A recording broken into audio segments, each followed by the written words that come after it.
자, 안녕하세요. 미스터 아지입니다. 자, 6.25 전쟁이 발발한 지 70년이 지났습니다. 우리나라의 뼈아픈 역사죠. 북한군이 침공한 지 단 3일 만에 서울이 점령당하는데요. 방심한 것도 있겠지만 당시 우리가 가진 무기 체계가 별로 없었습니다. 자, 전쟁이 끝난 후 우리나라의 놀라운 발전을 통해서 세계 10위권 경제 강국이 되었고, 지금은 우수한 무기를 도입하고 또 우리 기술로 개발을 할 만큼 국방과학기술이 발전을 했습니다. 그래서 방위사업청이 개발한 자랑스러운 첨단 무기를 알아볼 건데요.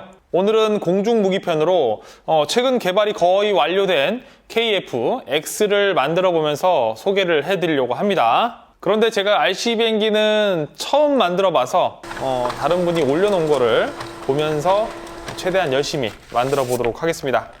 다음에는 혼자 꼭 만들게요. 그런데 종이 자르는 게 너무 오래 걸리더라고요. 노래 하나 듣겠습니다. 큐.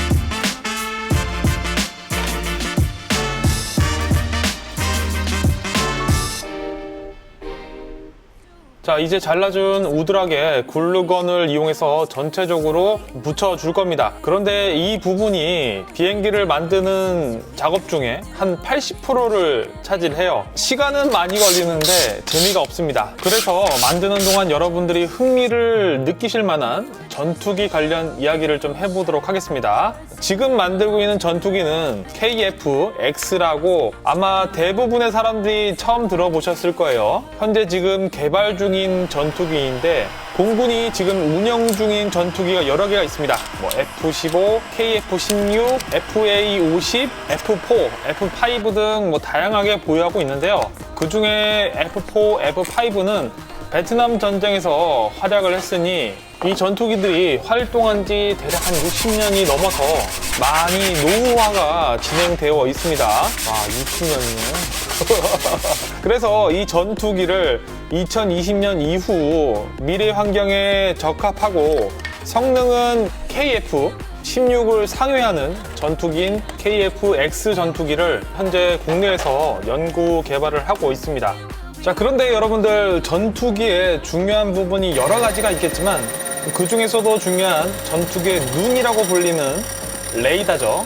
KF-X는 A사라는 레이더가 들어가 있습니다. 다들 A사라는 말을 처음 들으실 텐데 한국말로 풀이하면은 능동형 위상배열 레이더라고 하는 겁니다. 위상배열은 하나의 큰 판으로 된 레이더가 아니고요. 곤충의 눈처럼 작은 안테나 모듈이 여러 개가 뭉쳐져 있는 것을 말합니다. 자, 이 방식은 안테나를 회전할 필요 없이 일정 각도 내에서 레이더의 전파 방향을 마음대로 움직일 수 있는 거죠. 자, 능동형 위상배열의 또 능동형이란 먼저 수동식을 좀 얘기를 해야겠네요. 수동식은 전파를 받는 장치가 한 개뿐입니다. 그래서 동시에 여러 방향의 탐지가 불가능하죠. 하지만 능동형은 작은 안테나 하나하나가 각각의 전파를 내보내고 받는 장치가 있어서 동시에 여러 방향을 탐지하는 것이 가능해서 지상, 해상, 공중 등을 동시에 탐지하고 추적을 해서 동시에 교전이 가능하게 해주는 뛰어난 레이더입니다. 그런 A사 레이더는 미국이 기술 이전을 좀 거부를 해서 2016년부터 국내 개발을 착수했지만 일각에서는 국내 개발은 불가능하다고 했어요. 하지만 최근에 미국, 중국의 레이더와 비슷한 수준의 시제품을 출시하는 등 개발이 완료가 되었습니다. 엄청난 일이죠. 박수! 자, 이렇게 항공기술의 해외 의존을 좀 극복하면서 KF-X에 제작이 잘 완료가 되었으면 하는 바람이에요. 자, 구동 부분을 이제 설치를 할 건데 먼저 모터입니다. EDF라고 하는데 일렉트로닉 덕트 팬이라고 모양이 흡사 전투기 제트 엔진처럼 생겼기 때문에 EDF를 준비를 했습니다. 80A짜리 ESC를 사용할 거예요. 일렉트로닉 스피드 컨트롤이라고 변속기라고 보시면 될 것 같고, 날개를 움직여줄 서버 모터 4개, 전투기, 바퀴도 준비를 했습니다. 자, 배터리는 4셀 리포 배터리 2200mAh를 준비를 했습니다. 수신기와 송신기를 준비를 했습니다. 이제 구동 부분도 만들어 보죠. 제가 지금 전투기를 만들고 있는데 실제로 이런 무기들을 만드는 곳을 어린 분들이나 군대를 안 다녀오신 분들은 잘 모를 수가 있어요. 우리가 전쟁을 대비하려면 군인이 있어야 되고요. 또 무기가 있어야겠죠. 훌륭한 군인만큼 우수한 무기 체계도 중요해요. 우리 군의 전력을 위해서 무기 체계를 사거나 개발해서 각 군에 공급해 주는 곳이 방위사업청입니다. 저도 대략만 알고 있다가 이번에 KF-X 자료를 좀 찾아보다가 방위사업청을 좀 알게 되었네요. 더 궁금하신 분들은 인터넷에서 찾아보시면 될 것 같습니다. 이제 전투기 조종 속에 유리 부분을 만들어 줄 건데 플라스틱을 이용해서 만들어 줄 겁니다. 그 전에 하드보드지를 이용해서 전체적인 틀을 만들어 주고, 다 만들어진 틀 위에 플라스틱을 올려놓고 히팅건으로 플라스틱에 뜨거운 바람을 노출시키면 열에 의해서 플라스틱이 점점 흐물흐물해지면서 하드보드지로 만든 틀대로 변형이 가능해집니다. 전체적으로 도색을 진행을 합니다.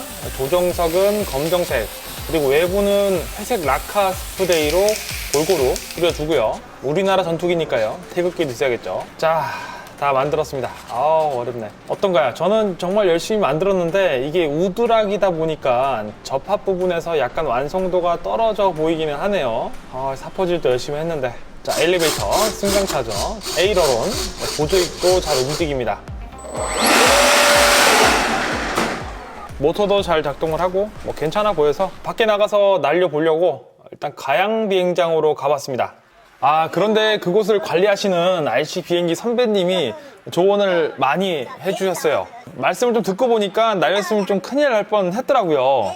비행장 옆에 자유로가 지나가는데 비행이 처음인 제가 조금이라도 실수 또는 기체 결함으로 조종 불능 상태가 돼서 자유로에 떨어지면은 큰 사고로 이어질 수 있는 문제가 있더라고요. 선배님 말씀으로는 최소 6개월은 시뮬레이션 프로그램으로 연습을 해야 된다고 하시고, 또 RC 비행기 보험도 따로 있다고 하더라고요. 전 몰랐네. 그리고 또 비행기를 처음 만들다 보니까 몇 가지 여러 가지 문제점이 보이신다고 하시네요. 그래도 전 칭찬 받았습니다. 그래서 내가 근데 생각보단 아무것도 모르는 상황에서 잘 만들었어요. 만들긴 잘 만들었는데 좀 이제 보강을 좀 해야 돼요. 자, 이렇게 모형을 만드는 것도 쉽지가 않은 일인데요. 실제 무기가 만들어지는 과정은 더 어렵겠죠. 자, 어떤 검토와 체계 절차를 통해서 이루어지는지 궁금하신 분들은 어려운 방위산업 이야기를 영상과 말로 쉽게 풀어주는 말방TV를 통해서 알아보시면 좋을 것 같아요. 그래도 못 날린 게 좀 아쉽네요. 영상 끝!